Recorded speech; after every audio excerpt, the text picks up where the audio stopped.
Este espacio está patrocinado por Fundación 360 para la autonomía personal de las personas con discapacidad.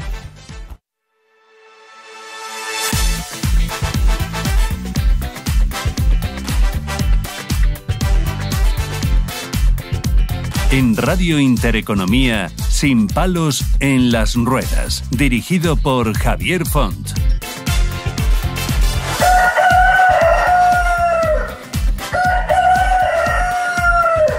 Esta es nuestra señal de que estamos aquí ya un lunes más. Los lunes son desde luego un día maravilloso. Maravilloso desde que estamos con ustedes contándoles cosas buenas, cosas de información general sobre temas sociales que seguramente a algunos de ustedes o a quien tengan cerca les puede seguro gustar.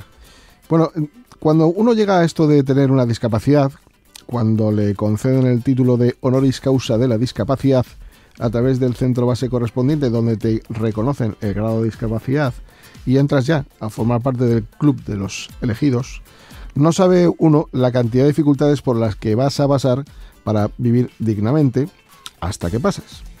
Una de las cuestiones más importantes que se antojan, ciertamente complicadas, es la aplicación de recursos económicos que se tiene que aplicar para vivir con cierta calidad de vida. Y la vida se centra en eso, en intentar vivir sin sufrimientos, en intentar alargarla lo máximo posible y en las mejores condiciones.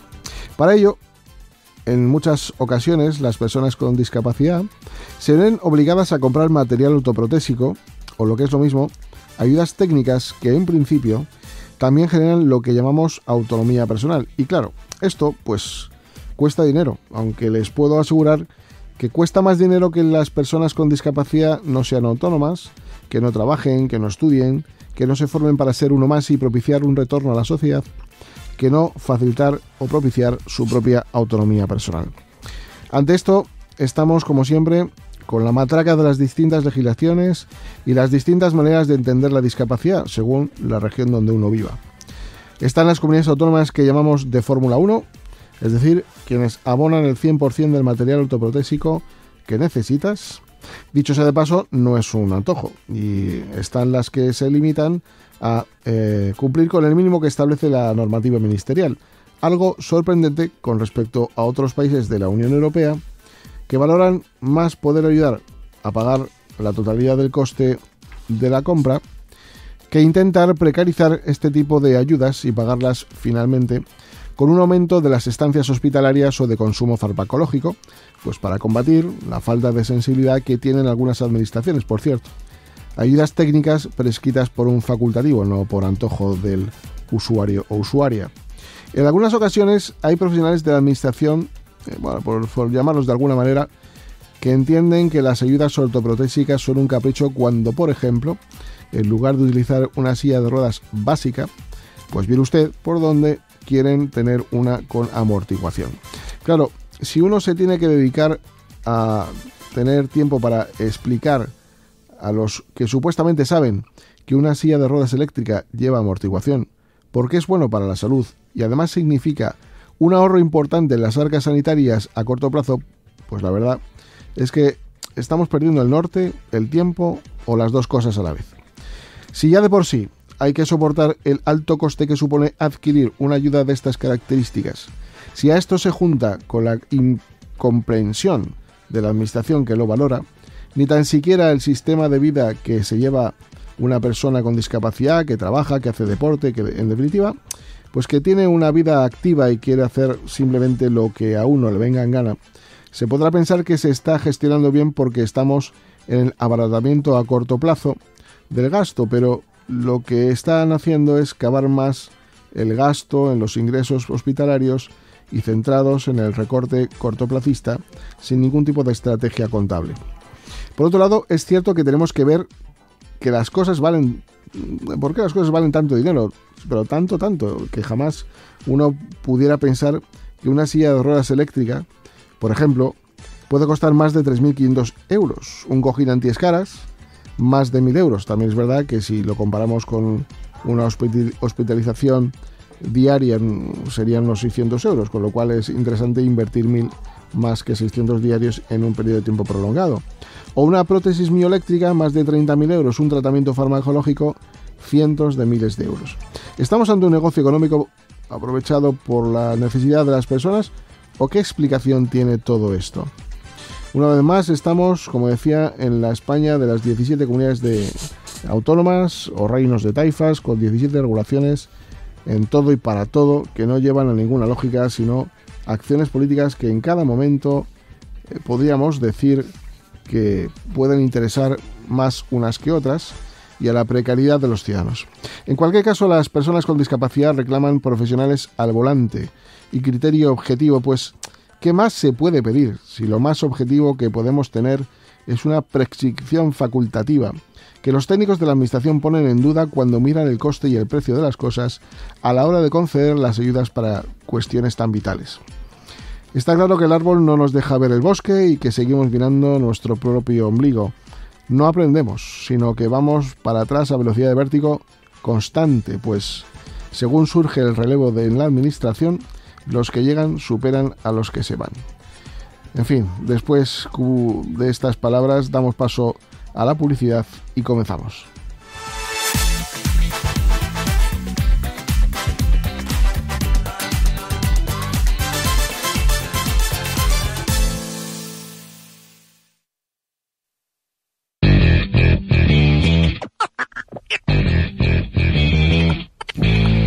Bueno, pues entramos en nuestra sección de noticias con nuestros ávidos reporteros y reporteras. Alejandro, ¿qué tal? ¿Qué nos traes hoy?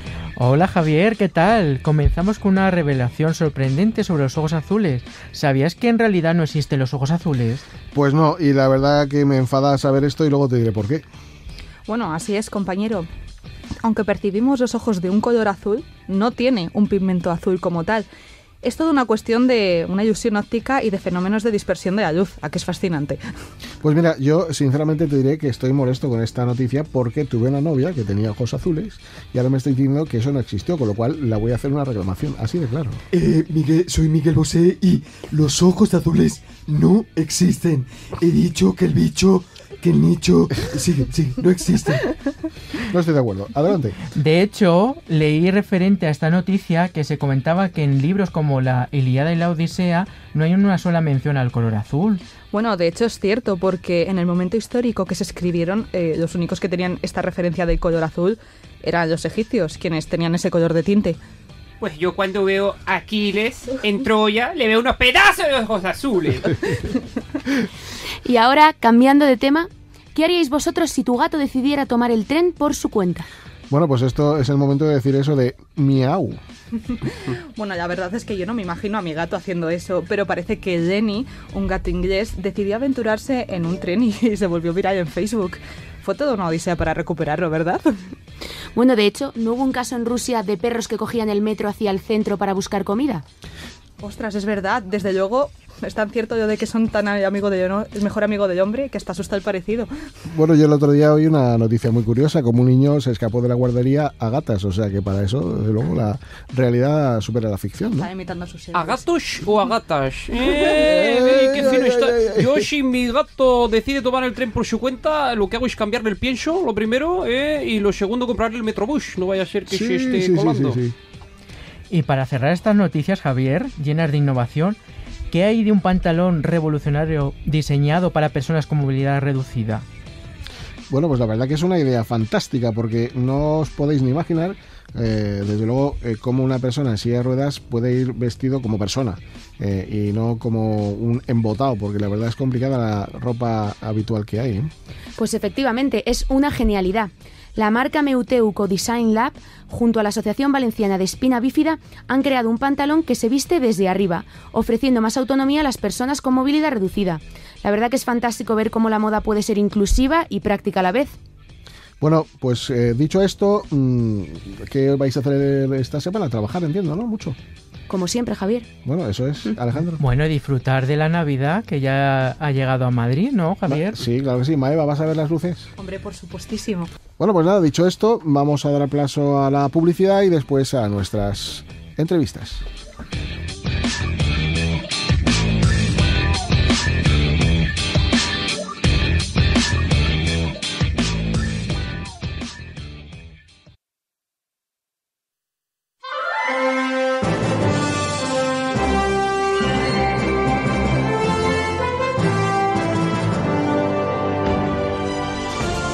Bueno, pues nada, como les dije, no les vamos a defraudar, vamos a traer siempre temas de actualidad social, relevantes, que seguro pueden venir bien a cualquiera de las personas que nos están escuchando, porque quién no en su alrededor o ella misma puede tener alguna persona afectada por algún tipo de discapacidad o situación social que desde luego lo que le contemos pueda ser interesante. Miren, hoy en el estudio tenemos a 3 personas que para nosotros son 3 grandes conocedores de la materia que vamos a hablar hoy. Como decía en el editorial, pues ustedes han podido intuir que vamos a hablar del material ortoprotésico, de las prótesis, de las sillas de ruedas, en fin.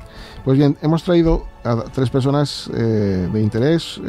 Por ejemplo, se encuentra con nosotros Daniel Aníbal, que es miembro de la Comisión Ejecutiva de COCENFE, en concreto secretario de Finanzas, y gran conocedor un poco de las demandas principales que tienen las propias personas con discapacidad a la hora de trabajar en cuanto a lo que son las principales demandas que hay que trasladar a la Administración para elaborar lo que llamamos el catálogo ortoprotésico.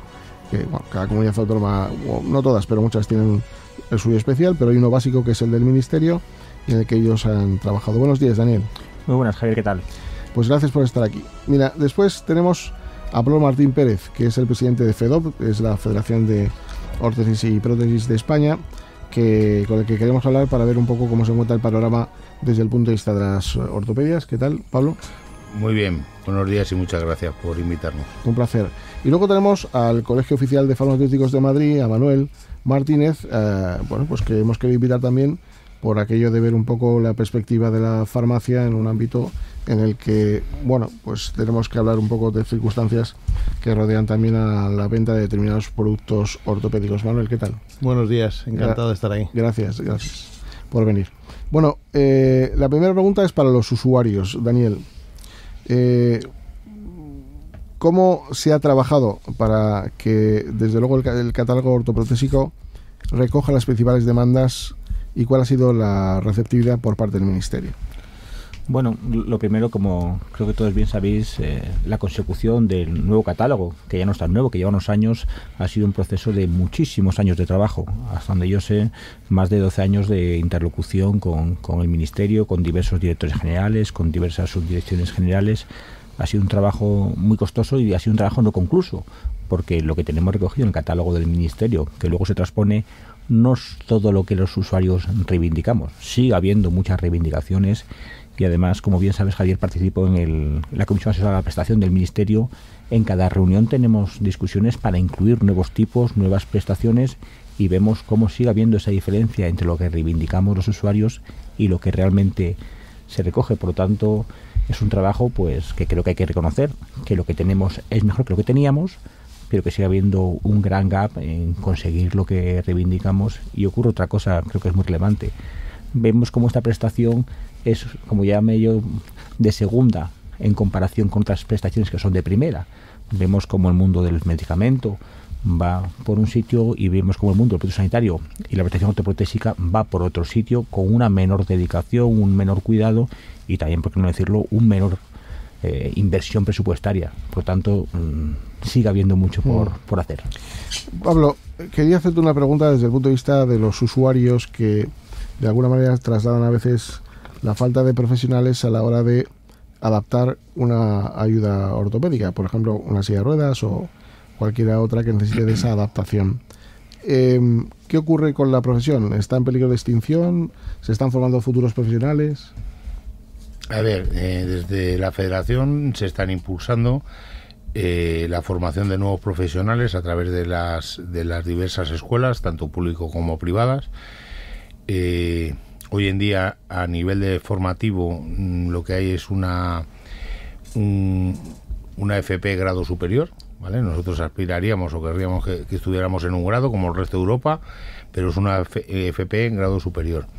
Luego, la especialización, pues bueno, al final lo que nosotros le inculcamos a nuestros asociados, a las empresas asociadas, es que se especialicen. O sea, prácticamente son muy pocas las ortopedias que tengan la gran variedad de trabajar toda la ortopedia, ¿vale? Todo el abanico.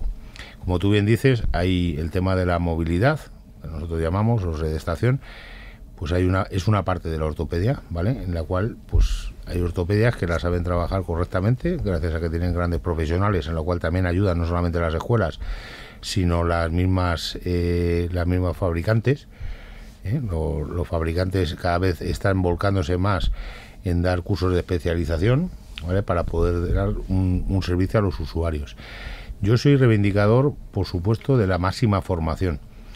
Incluso le pido diariamente a los fabricantes asociados a nuestra federación, a través de la Federación de Apto, le pido que no se puede vender cualquier producto a cualquier ortopedia, ¿vale? Yo puedo ser muy bueno haciendo prótesis, pero sinceramente no podemos vender una silla básica, ¿vale?, una adaptación básica, pero cuando nos vamos a sillas complejas o sistemas de sedestación complejos, pues a lo mejor nosotros no somos la ortopedia más adecuada.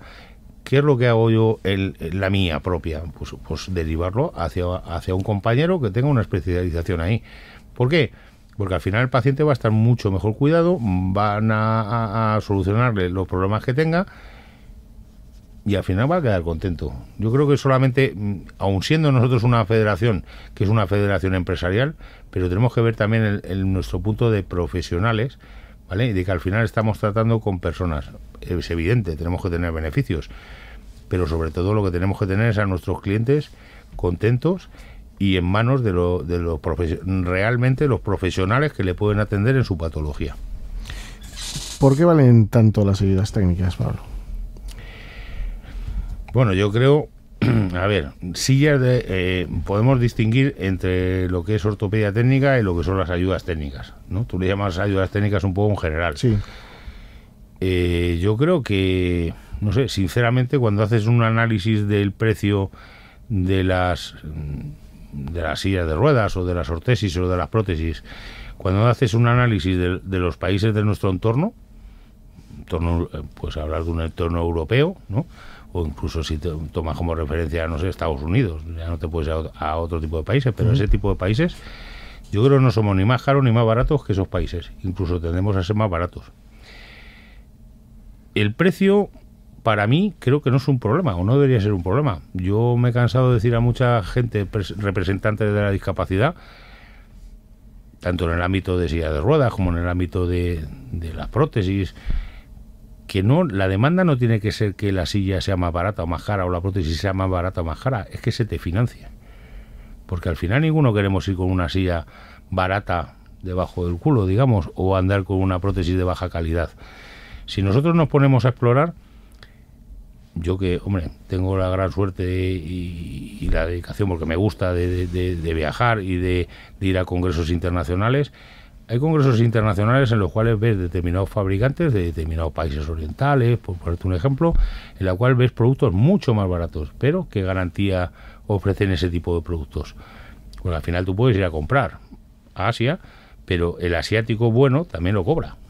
Pero digamos que cuando tú hablas con fabricantes de cierto ente, te explican la cantidad de procesos que tienen que pasar para que un producto sea adecuado a una persona con una discapacidad, ¿vale? Que cumpla con todos esos requisitos, que pase por toda la MDR, que pase, y todos esos procesos al final son caros, pero digamos, pero el paciente no debería de pagar esos procesos.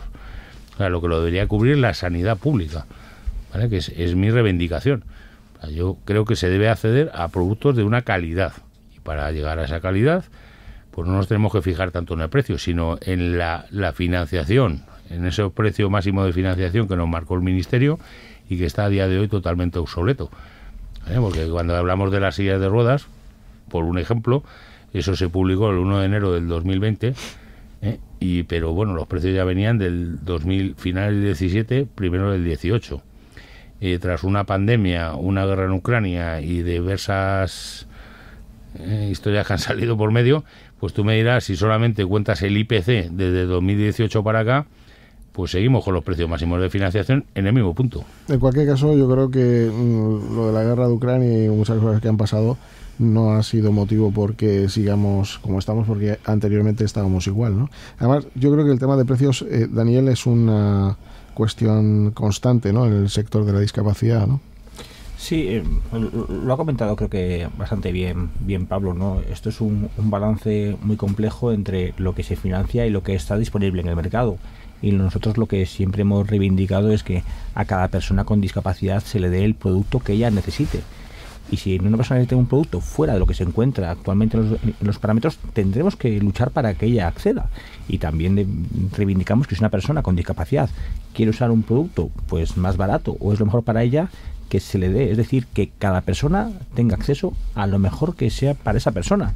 Porque, volviendo a las sillas de ruedas, no todo el mundo, la silla más cara es la mejor silla para esa persona. Pero lo que no es justo es que a una persona que cambiaría su vida, que le daría mucha autonomía, que realmente transforma su vivencia, una silla de ruedas muy avanzada, muy compleja, no accede a ella porque no se encuentra financiada.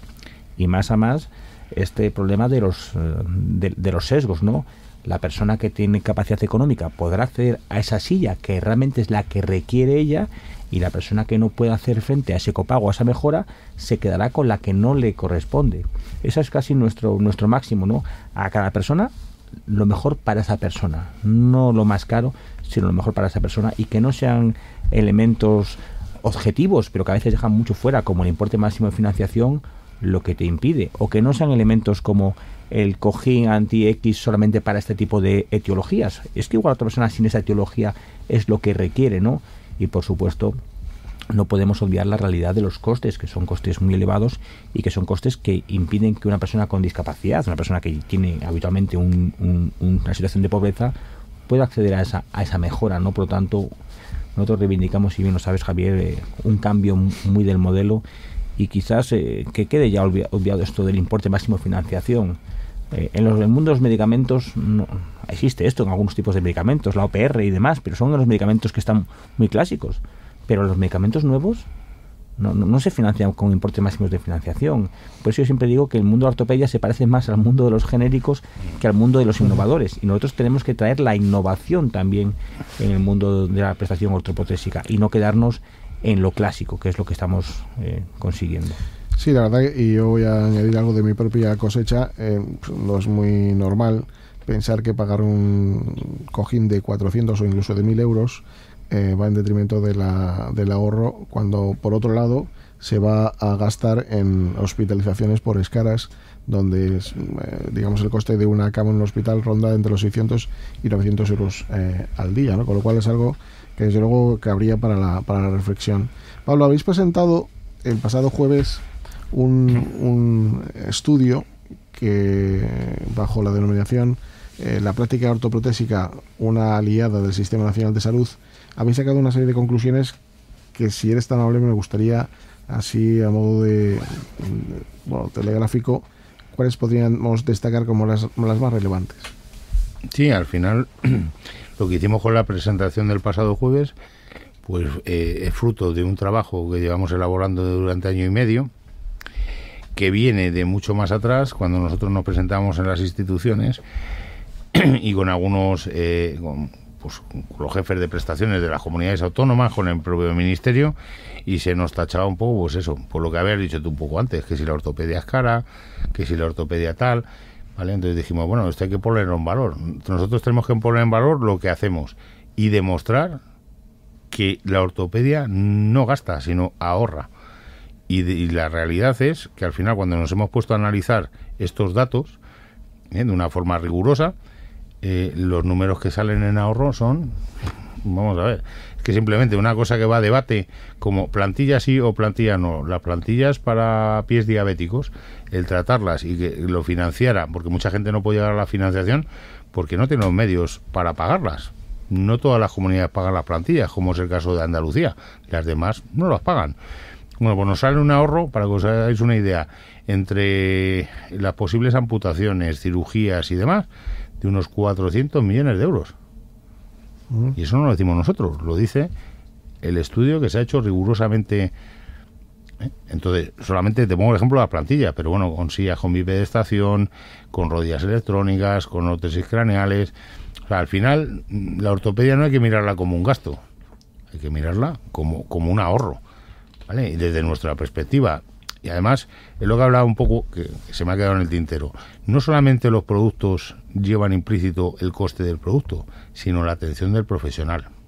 Cualquier usuario de ortopedia sabe que su prótesis, su bitutor, su silla de ruedas, sobre todo los grandes, a ver, las personas que tienen grandes discapacidades, tan importante es el servicio del ortopeda como el propio producto, ¿vale?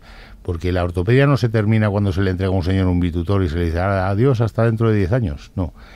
Eso es un día a día y surgen problemas y se resuelven. Y en las sillas de ruedas, en las prótesis. Entonces, al final, eso también es un valor que ¿cómo se mide eso? ¿Vale? Es tan importante una cosa como la otra. Entonces, dentro de este informe, por lo que se ha añadido, o sea, lo que se ha tratado de demostrar es que la ortopedia, bien, o sea, utilizando productos de última innovadoras y demás, que al final lo que podemos hacer es mejorar la vida de los usuarios, y encima ahorrar dinero. ¿Qué más quieres? Si tú le colocas una buena prótesis a un señor que ha sufrido una amputación, pues al final le vas a volver a meter en el mundo del trabajo, va a volver a su puesto de trabajo, va a poder trabajar y no va a ser una carga, digamos, entre comillas, social, que me voy a quedar sentado porque no puedo caminar. ¿Se innova en España? ¿Se fabrica en España o se importa más que...? A ver, en España hay empresas que fabrican, ¿vale? Hay empresas que fabrican ortésica, hay empresas que fabrican tema de sillas de ruedas, andadores y demás. Hay algunas empresas españolas. Ahora, si me hablas ya innovación, por ejemplo, en tema de protésica, pues no. En eso, pues casi todos tiramos de firmas europeas, ¿vale? Pero no hay una gran industria a nivel ortopedia en España como para dar todo el servicio. Intentamos que todo el servicio no lo den desde empresas, si no son españolas, del ámbito europeo, como te decía. Porque al final, si tú te vas, pues bueno, pues a determinados países asiáticos o incluso europeos, como es Turquía, pues hay productos long cost. Pero esos productos long cost están para colocárselos a pacientes. Entonces yo no creo en el producto low cost para adaptárselo a un paciente mío. Entonces, habiendo mercado en España, ¿se podría potenciar esto? Porque, bueno, claro que se podría potenciar. Porque hay que decir que no todo el mundo accede a las ayudas del catálogo ortoprotésico que financia la Administración, y que de alguna manera, por ejemplo, personas que tienen problemas de movilidad reducida pero que no tienen, digamos, los miembros superiores afectados, están al margen de poder optar a una silla de ruedas eléctrica. Lo digo porque a nosotros nos llegan personas con estas características que están en ese limbo donde nadie les hace caso, pero que si por el contrario se quieren gastar un dinero en una silla de ruedas eléctrica, tienen que soltar de su propio bolsillo un dineral y no llegan al catálogo ortoprotésico. Entiendo que eso abarataría costes, o bueno, serían los mismos, ¿o? Hombre, evidentemente la industria de la ortopedia es como la industria farmacéutica o como cualquier otra industria. Si tú al final un producto fabricas 1000, pues no es lo mismo fabricar 1000 que fabricar 1.000.000. Es que eso es una de las cosas que también tiene la ortopedia. Uh-huh. Cuanto más volumen tienes en determinado producto... A ver, yo ya llevo muchos años en la ortopedia, ¿vale? 30 y tantos años. Yo he visto productos que han ido bajando de precio. Los he visto que han subido, pero he visto muchos que han ido bajando. ¿Por qué? Pues por la demanda. O sea, antiguamente, hace 30 años, lo que era un colchón antiescara, de esto con compresor, eso yo me acuerdo que era una auténtica barbaridad lo que costaba. Uh-huh. Y no ha variado mucho el tipo de producto. Pues realmente hay algunos que son prácticamente calcados al que había hace 30 años. Y te puedo decir que el precio se ha ido pues del orden de 7-8 veces menos habiendo pasado 30 años. Luego, ¿por qué? Pues porque antiguamente, es lo que te digo, hace 30 años la gente prácticamente no accedía a colocar un colchón antiescaras en su casa con compresor, y a día de hoy sí. Se conoce ese producto y lo recomiendan los profesionales, y entonces los pacientes pues lo compran. Otra cosa es que no esté financiado, que no está financiado. En alguna comunidad sí, pero en la gran mayoría no. Pero que al final, no solamente el número de unidades que tiene que hacer la industria para determinadas patologías hace que al final la ortopedia también sea cara. Claro, cara entre comillas, digamos. Y en este escenario pues aparece un sector muy relacionado con el ámbito sanitario o de la salud, como puede ser el de las farmacias, y que de alguna manera pues vende algún producto ortopédico, ¿no? Y que bueno, pues que podría tener su encaje colaborativo o no, no lo sé, ¿Qué tienes que decir al respecto, Manuel? Bueno, yo creo que obviamente la respuesta para nosotros es sí. Es decir, además no es un tema de novedoso, sino que se lleva haciendo mucho tiempo. Estoy de acuerdo en que el catálogo ortoprotésico es amplísimo y que obviamente cada parte se debe tratar un poco individualmente. Es decir, no es lo mismo un producto que hace falta un ajuste básico, donde lo que vamos a conseguir con una red de farmacias y una capilaridad espectacular es que los pacientes tengan un acceso prácticamente inmediato a estos productos, que, como bien decía, algunos productos muy específicos que incluso, y a mí me parece la verdad que muy razonable lo que ha dicho el presidente de FEDOP, que es que hasta incluso algunas ortopedias no están preparadas para hacer esa, porque es un tema muy específico, ¿no? Entonces, obviamente el abanico es muy grande. ¿Dónde debemos ir cortando? Bueno, pues debemos establecer qué productos sí son susceptibles de un ajuste básico, cuáles son susceptibles de una adaptación y cuáles son ya temas muy específicos que obviamente también desde los propios farmacéuticos, al igual que ha comentado, si no tienes esa especialización en adaptar un tema en concreto, se deriva por el bien del paciente a aquellos sitios donde sí que se produzcan. Pero creo que aquí estamos dentro de un escenario, de un cambio muy importante, ¿no? de momento histórico a nivel de cómo evoluciona la sociedad, de envejecimiento, de soledad, de empezar a vivir con temas de soledad muy importantes. Ya no se tiene esa familia que te ayuda a todos, sino que muchas veces el paciente se encuentra al final solo. Y creo que aquí debemos, entre todos los profesionales sanitarios, limar esas barreras, ¿no?, para que al final el beneficiado sea el paciente y que tenga el mejor acceso a todos los servicios y productos que puede ser para cuidar de su salud, ¿no? ¿Qué tipo de ayuda ortopédica os piden, os compran los pacientes o los usuarios en las farmacias? Bueno, es verdad que aquí partimos de una gran gama, desde todo lo que puede ser empezar con todo tema de rodilleras de distintos niveles, que obviamente también los hay, desde las más básicas, que incluso se financian por el sistema de salud, pero son muy básicas, a luego ya entrar en ciertos productos más especializados. Luego productos de ajuste básico, como puede ser un andador, una muleta, y ahí ya también depende la especialización o los estudios que tenga el propietario de esa farmacia. Sabéis que en las farmacias van ligadas a la titularidad de un farmacéutico, y hay farmacéuticos que tienen el curso de experto en ortopedia, que es el que complementa ese estudio de grado de farmacia, donde en 5 años pues tenemos gran cantidad de asignaturas relacionadas con la anatomía y con todo el cuerpo humano. Y que hay un curso que lo que hace es especializar a esas personas para que puedan desarrollar una adaptación de ciertos productos, incluso una fabricación, si así se especializa esa persona, ¿no? Pablo, ¿qué opinas? ¿Podrían convertirse las farmacias en un aliado estratégico para llegar a los pacientes que están en zonas rurales, por ejemplo? Hombre, vamos a ver, mi opinión es la que es. ¿Qué voy a decir? La ortopedia, creo que la farmacia, nosotros tenemos incluso el farmacéutico que al final se mete en ortopedia, yo creo que no se queda en vender 2 andadores, sinceramente te lo digo. Al final, el que le gusta la ortopedia, apuesta por la ortopedia. Nosotros tenemos a Conchita Riconestares, ejemplo, que Conchita es, nuestra presidenta de la Asociación de Andalucía, y es una persona enamorada de la ortopedia. Le encanta la ortopedia, intenta estar al día de todos sus técnicos, sus talleres, su tal. Entonces, bienvenido. Yo tengo muchísimos amigos farmacéuticos que se dedican a la ortopedia y son los que más se meten con las ortopedias que no están, con las farmacias que no están especializadas. Cuidado. Yo creo que aquí todo el mundo tiene derecho a trabajar un sector, ¿no? ¿Vale? Que es la ortopedia, el farmacéutico. ¿Por qué un farmacéutico no se va a dedicar a la ortopedia? Claro que se puede dedicar a la ortopedia. Lo único que pido es que tenga la formación adecuada. Que no solamente, y perdóname, Manuel, no solamente es en cuanto a la titulación, sino creo que también tiene que ser en cuanto al tipo de establecimiento, ¿vale? Que las farmacias deberían de tener una zona para ese tipo de productos que tienes que adaptar, que lo puedas hacer en unas condiciones dignas, ¿vale? Y tú sabes que hay algunas que lo han intentado y al final pues han decidido no hacerlo. Claro, si tú le tienes que probar al final a un señor o a una señora una órtesis lumbosacra, pues no se la vas a probar en un mostrador ahí delante de todo el mundo. Pues tendrás que tener una zona donde se la puedas probar, que tenga un espejo.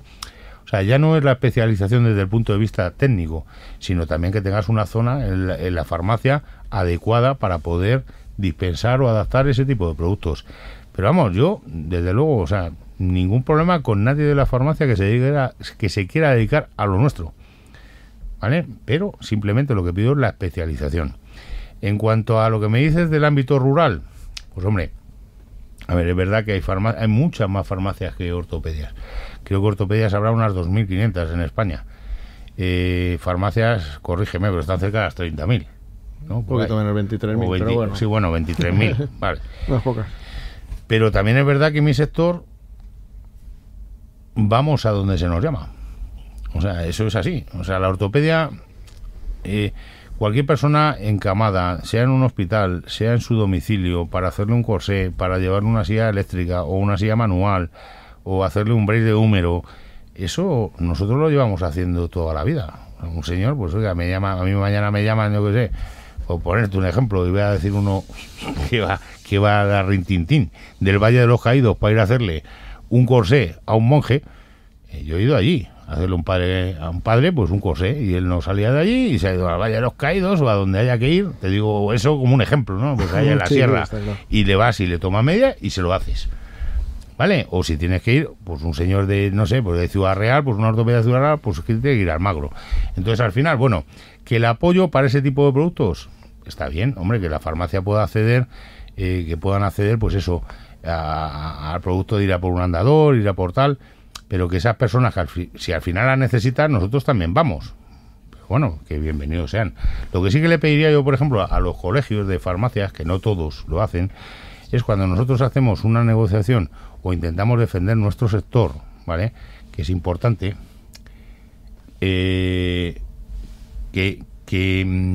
¿sabes? Si la ortopedia toma una posición, pues hombre, si no es viable para nosotros, no entrar a esas negociaciones. No sé cómo decirte. A ver, podéis venir con nosotros, pero si nosotros estamos diciendo, nosotros vivimos de esto, o sea, nosotros no vivimos de vender, nosotros no vendemos fármacos, no vendemos una serie de cosas que vosotros vendéis, ¿vale? Y al final tendréis un margen mayor o peor, porque al final por la administración es como es, ¿vale? Pero es que nosotros solamente vivimos de esto. Entonces, si a nosotros nos ponen unos precios, como fue en cierta comunidad que tenemos aquí al lado, en Castilla-La Mancha, y lo voy a decir, y dicen, no, es que no entra ninguna ortopedia al convenio, pero entran todas las farmacias, coño, joder, ¿sabes? Es que también a nosotros nos quedamos ahí un poco, claro, para ti es un poquito, es como si yo vendiera, y perdóname que te lo digo con toda la esta del mundo, ¿vale? Como si yo voy a vender, venga, pues las pastillas estas me las dejan vender, o los medicamentos, pues bueno, como esto no vivo yo, pues bueno, ¿qué me deja esto? Que me tiene que dejar 3 euros, pero me deja 1, pero bueno, como esto me viene regalado, entonces un poco, yo ahí sí te pediría que desde tu punto, o sea, desde el puerto que tienes, pues intentar a los compañeros decirle, mira, el que se quiere dedicar a la ortopedia no solamente tiene el apoyo vuestro, sino tiene el mío también. O sea, de verdad, te lo digo de verdad. O sea, porque creo que al final estáis preparados y podéis hacerlo. Pero no todos van a llegar ahí. Habrá gente que le interese y gente que no le interese. Y que respeten, pues eso, la parte nuestra del sector en las negociaciones para que nosotros podamos llevarlas a... Tenéis un café, creo. Sí, hombre, uno, más de uno. No, desde luego, hombre, vamos a ver, yo hay ciertas cosas que estoy encantado de oír, porque además no nos conocíamos personalmente, yo llevo relativamente poco tiempo en la presidencia del colegio, y por tanto, pues obviamente encantado de tener un café y de compartir ciertas cosas, como puede ser que bueno, que obviamente las farmacias, primero apostamos por la calidad y además el tema del espacio que comentabas, en nuestro sector estamos muy regulados. Las farmacias somos un sector muy regulado, y una farmacia con una sección de ortopedia tiene que tener unos metros X para poder desarrollar esa sección y estar dada de alta en este caso en la Comunidad de Madrid para desarrollar nuestro trabajo. Eso por un lado. Obviamente sí que los tiempos van avanzando, yo creo que hay que ir adaptándose a los tiempos y dar a los pacientes un servicio de calidad, y por tanto también en eso estamos de acuerdo. Creo que es muy importante a la hora de ver a los pacientes. Bueno, pues no tenemos la capacidad de movernos, es verdad, pero porque es que no hace falta en Madrid, es decir, alguien que busque un producto de adaptación, o sea, de ajuste básico, os voy a dar un dato que creo que es importante. De los más de 6 millones de personas que viven en Madrid, solo 1.800 no disponen de una farmacia en su lugar de residencia. Entonces, esto no es cuestión de quitarnos unos productos, otros sí, porque yo solo vivo de esto y yo no. Es decir, obviamente hay mucha competencia. Las farmacias de hace ya muchos años, obviamente lo que pasaba hace 20 años, lo que pasa ahora, a nivel de competencia es absolutamente salvaje. También tenemos competencia mucha en Internet y además ahí sí que podíamos entrar. Es otro tema que me gustaría tratar. Sí, claro, ahí estaremos de acuerdo en que, bueno, pues ahí sí que tendríamos que ver qué productos están ofreciendo, cómo son esos precios, porque ahí tanto a las ortopedias como a las farmacias te quedas un poco ante el paciente, ¿no? Como bueno, pues desnudo, ¿no? En decir, oye, es que tengo... Y obviamente estoy de acuerdo contigo en que la calidad en estos productos es básica, porque a futuro es un avance, ¿no? Pero a lo que íbamos, es decir... estoy de acuerdo pero también es verdad que donde se está empezando a ir en Madrid en algunas negociaciones es a que la farmacia no pueda dispensar sí puede dispensar, pero al paciente no se le remunera, o sea, no se le devuelve el importe por parte de la administración, que es donde creo que podemos discrepar en este tema. Al final, si la farmacia es un establecimiento sanitario, que lo es, si por la normativa y por la ley podemos dispensar productos sanitarios y estos productos son productos sanitarios, ¿por qué de repente se excluyen de la financiación estas farmacias de este tipo, ¿no? Porque al final lo que estás limitando es el acceso de los pacientes a este tipo de productos. Yo sé que desde Control me van a matar, pero bueno, me da igual, quiten un poco de publicidad y ya está, porque la verdad que es tan interesante esto que se está hablando que me parece que es importante hablar de. Ahora, ¿qué decimos los usuarios? Daniel, y luego una cuestión sobre Internet que ha salido de la mesa que me parece importantísimo, y ya con eso finalizamos, lo prometo, Control. La postura de COCEF es una postura pública. Defendemos, por supuesto, que esto es un balance entre acceso y especialización, y defendemos primero el cumplimiento de la norma. La norma dice que para poder dispensar productos ortoprotésicos hay que cumplir requisitos de metros, de formación, y decimos que eso tiene que cumplirse escrupulosamente. Hay casos en los que no se cumple, entonces lo que decimos es que inspección que actúe y que aquella persona que no esté cumpliendo con la norma se le vigile, y en el caso de infracciones se sancione, ¿no? Y es una cosa básica. Y luego también defendemos este balance entre proximidad y tecnicidad, ¿no? Y defendemos que hay productos por su complejidad que deben ser dispensados, adaptados en establecimientos que tengan experiencia en ese ámbito, y por lo tanto entendemos que deberían estar limitados a algunos tipos de establecimientos, y luego entendemos que hay otros productos que por su menor complejidad pues deben ser dispensados en un punto de mayor proximidad, ¿no? Y esa es nuestra postura, ¿no? En este balance entre proximidad y especialización. Quizás el problema es decir qué va a qué cosa, ¿no? Qué producto es susceptible de ser dispensado en un punto de gran proximidad que no tenga tanta especialización, y qué producto debe ser dispensado en un producto de alta especialización. Pero esa es nuestra postura, y lo básico es, como siempre, el cumplimiento de la norma, porque desgraciadamente hay algunos sitios que hemos detectado en lo que no se está cumpliendo. Y luego una última cuestión que ha salido a la mesa, que es el tema de la compra por Internet. Yo me gustaría que los oyentes escucharan algunos consejos que se puedan dar, porque la verdad, yo como usuario jamás compraría una ayuda ortoprotésica por Internet. Yo desde luego no lo haría. A diario nos pasa con pacientes que han comprado determinados productos que luego les surgen problemas y no se los solucionan, o ni siquiera se adecúan a su patología. Creo que eso está regulado, se debe regular más férreamente incluso, pero por ejemplo las comunidades autónomas prácticamente ninguna ya devuelve el importe de una compra hecha a través de una página web, ¿vale? Y eso ha sido una demanda que la Federación llevaba desde hace muchos años machacando para que eso se llevara así. Y es que creo que es lo lícito. O sea, cuando estamos una serie de empresas, tanto ortopedias como farmacias, que tienes al final un establecimiento abierto al público, que le das una serie de, lo que te decía antes, Javier, no solamente es el producto, sino el servicio que se da, pues hombre, eso tiene que tener un valor, ¿vale? Lo otro, al final, cualquiera, y incluso, fíjate, las páginas web estas que no se dan cuenta, porque hay siempre el típico espabilado que pone una página web, bueno, pues yo la voy a poner más bonita, la voy a meter en más sitio, voy a pagar más y voy a estar el primero. No se da cuenta que al final eso termina en que Amazon, el gran monstruo, pues será el que terminaría vendiéndolo todo. Que de hecho ahora creo que vosotros también tenéis problemas con el tema de Amazon, porque también se quieren poner a vender medicamentos. Bueno, tienen sus limitaciones. Tienen sus limitaciones, pero porque se les intenta frenar. Ahora porque si mismo no, si fuera por ellos, pues se compran. Está claro. O no. Se compran en el laboratorio y hacen ellos los medicamentos.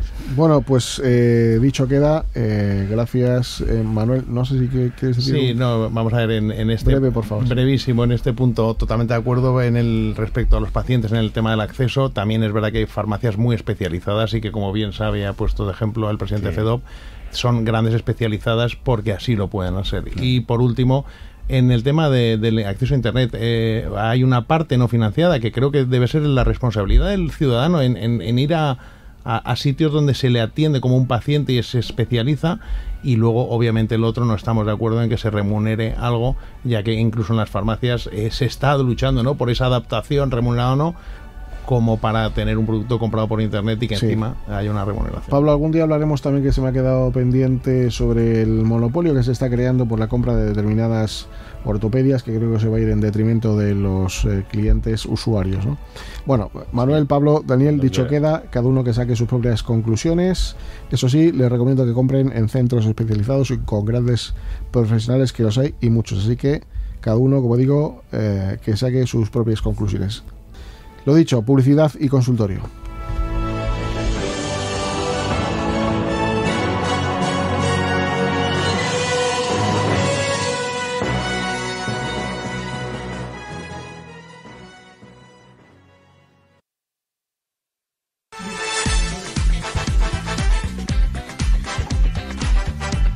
Bueno, pues bienvenidos a esta sección en la que nuestro asesor jurídico, Cristian Herrera, que es miembro del Servicio Jurídico de la Fundación 360 y de Famacocenfe Madrid, nos va a aclarar algunas de las dudas que las personas que están interesadas en resolver sus problemas nos llaman y nos dicen. ¿Qué tal, Cristian? ¿Cómo estamos?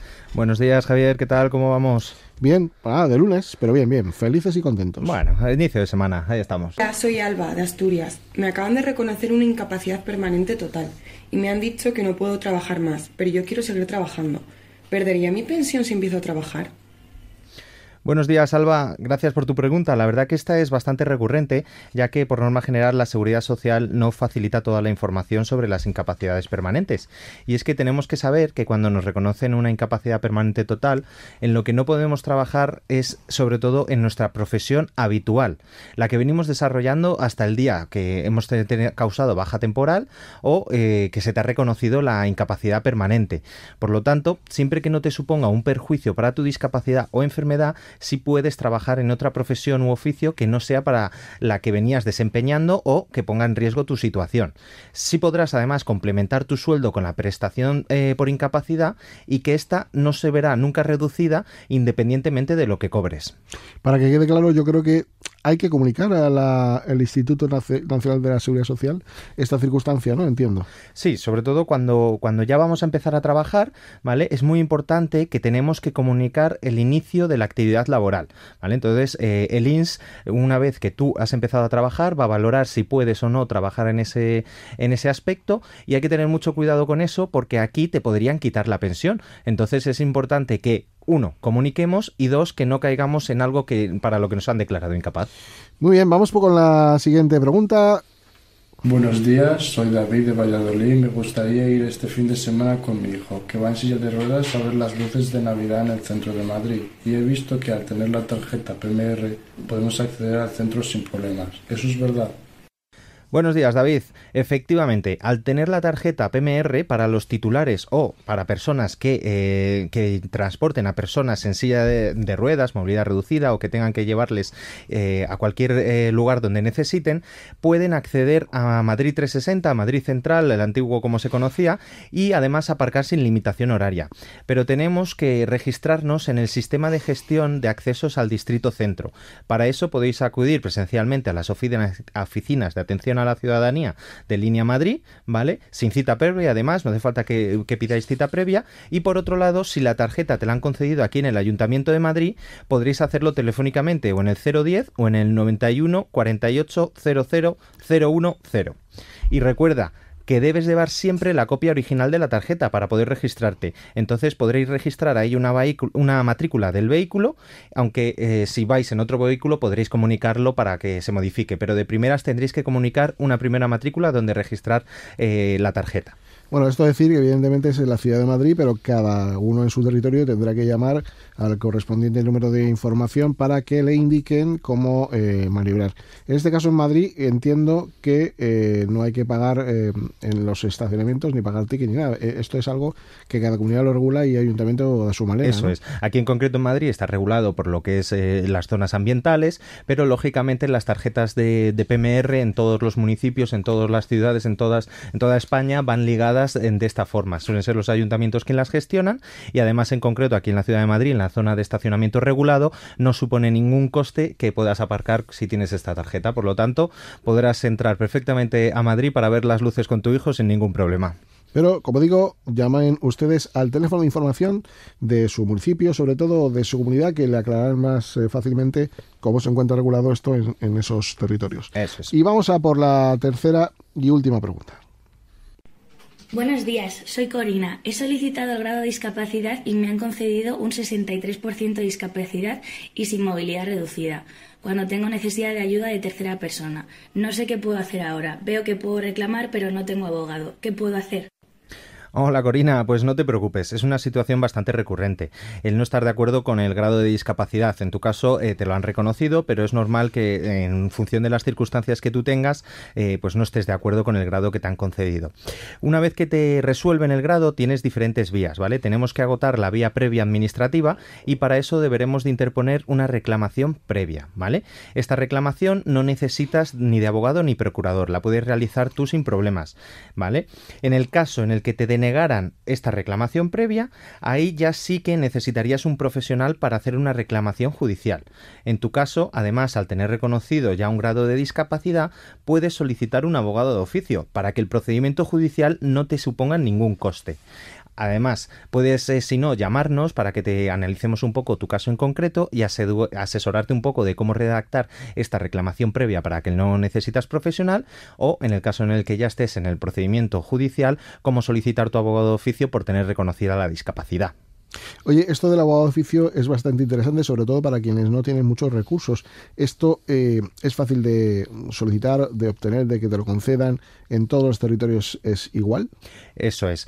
La normativa es estatal, por lo tanto se puede conceder en todos los territorios. Luego, lógicamente, cada uno tiene pues sus sistemas de información, tiene sus sistemas de gestión, entonces tendrá que ser cada uno. Por norma general, el abogado de oficio está destinado a personas que no tienen recursos, entonces se concede en función de los ingresos económicos que tenga cada persona, la unidad de convivencia, con quién esté, con quién no, ¿vale? Pero en los casos, además de personas con discapacidad, pueden solicitar el abogado de oficio por razón de su discapacidad y se le concedería. Generalmente es para materias de lo social, pero en función de la condición de discapacidad pueden solicitarlo si tienen el grado de discapacidad reconocido. Por lo tanto, es una opción que tiene y que, vamos, recomendamos sobre todo para todas estas personas que tienen esas dificultades económicas o que tienen esa necesidad de recursos. Bueno, pues en cualquier caso, si a ustedes les quedan dudas y quieren realizar preguntas, pueden hacerlo a través de nuestro WhatsApp al 634-574387, 634-574387 o a través del correo electrónico info@fundacion360.org. Y bueno, pues como siempre, para acabar y finalizar con un buen sabor de boca, presentamos a nuestra última sección, a nuestra estrella de colaboración, como es Tony Melero. ¿Qué tal, Tony? Hola, buenos días. Hoy no ha podido venir la estrella, he venido solamente yo. Ya decía yo que venías con poca luz, ¿eh? Tómate algo, está todo pagado. Vale. Bueno, pues hoy quería hacer un análisis de una canción. Los que me conocéis ya sabéis que soy un fan de David Bisbal. Siempre se dice fan número 1, pero esto me parece una falta de respeto al resto de fans. ¿Cómo se mide el grado? Claro. ¿No? Bueno, yo tengo una compañera que como te oiga seguramente que te intenta perseguir. Claro, pero ¿cómo se mide? ¿Quien tenga más merchandising de ese cantante, de ese actor? ¿Cómo se mide, no? El amor a un En el caso de Bisbal, artista. A lo mejor quien dé mejor la patada al aire, ¿eh? Puede ser. Cuidado. Van gustos. Bueno, pues venía a analizar una canción de David Bisbal que para mí es una de sus canciones que más me gusta. Se titula El Ruido. además la compuso Vega, de su disco Sin mirar atrás. Y esta mañana pues he querido que además venga David Bisbal para que me haga los honores de cantar aquí en Sin Palos en las Ruedas. David, ¡dale! Buenos días a todos, ¿cómo estáis? Bueno, lo primero de todo, ¿cómo están los máquinas? Y luego le echamos una fotico. Cantado de estar contigo. Y nada, bueno, pues voy a cantar. Lo que pasa es que a estas horas todavía pues uno está con la... Adormilado. Está regurgitando. Espero que no te salga el gallo que abre el programa. Bueno, pues si sale, ha salido. Bueno, Esto es lo bueno del directo. Ha sonado un poquillo. No pasa nada. Es lo bueno del directo. Además, yo canto que yo me desnudo. O sea, yo lo que pasa y canto sin playback, sin playboy, ni interview, ni 10 minutos, nada. Ahí va. Bueno, pues David, cuando quieras, adelante. Empezaría el ruido diciendo algo así. ¿Queréis que cante en do sostenido o en si menor? Como más quieras. Yo no soy tú. especialista, así que... Como más te guste. Empieza así. A ver, a esta hora de la mañana que me hace cantar, Javier, no vengo más, de verdad. No pudo ser, se me escapó. Vale, yo con esta frase ya creo que deja claro a qué se refiere. La canción es el ruido. No pudo ser, se me escapó. Yo creo que se está refiriendo a una ventosidad, se está refiriendo a un gas. Además, no pudo ser. Fue de estos que por más que intentas apretar, imposible. Al final acaba saliendo. Cuando lo has dicho yo empezaba a pensarlo. No voy a hacer el ruido, pero continúa. Se fue con un suspiro apagando mi razón. Apagó su razón. Olía tan intenso que perdió el conocimiento de esto que te quedas momentáneamente pajareta. Y continúa. Y ahora ya no creo en nada. La busco aquí, en la habitación. Aquí la trata en femenino. La busco, no le busco, porque es una bufa, es una bufilla, una flatulencia. Y además la busca en la habitación porque fue de los que no huelen. La busca. Porque Sí. que de hecho a mí cuando estoy solo y no hueles te cabreas. Dice, ya me podía haber guardado para la fila del supermercado. Luego estás pero no, en otro sitio y vamos. Te cabreas. Y continúa. Su ropa en el armario conserva su olor. Su ropa conserva su olor. Este fue claramente mochilero, de los que se quedan en las costuras del pantalón. Sí, sí, y lo continúa. arrastra. Apuntalando mi nostalgia, oigo su voz y aunque no está, oye su voz, pero no está. Este fue de los que no suenan y por ende huelen. Y acaba diciendo David Bisbal, lúcete. Sigo tratando de aceptar que me falta el ruido. Sus pasos por la casa siempre ruido. Su risa recorriendo los pasillos. La vida se me antoja eterna. No me siento capaz de ser feliz. Si ella no está, si me falta el ruido. Y ya está, hasta aquí. Increíble, Bueno. ¿Ha sido en do o ha sido en fa? Madre mía. Ha sido en fatulencia. Fatulencia. Pues querido amigo, muchas gracias por tu estrella iluminada, sin olor, pero perfecto. Así que, bueno, buena semana y hasta el próximo lunes. Igualmente. Queridos amigos, nos despedimos aquí. Hasta la próxima, un abrazo.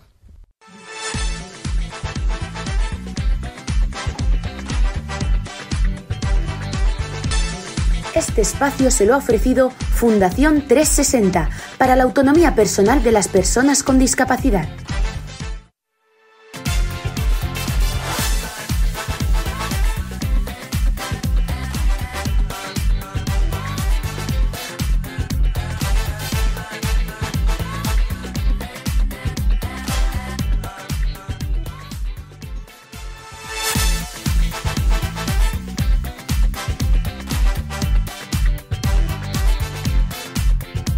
En Radio Intereconomía, Sin palos en las ruedas, dirigido por Javier Font.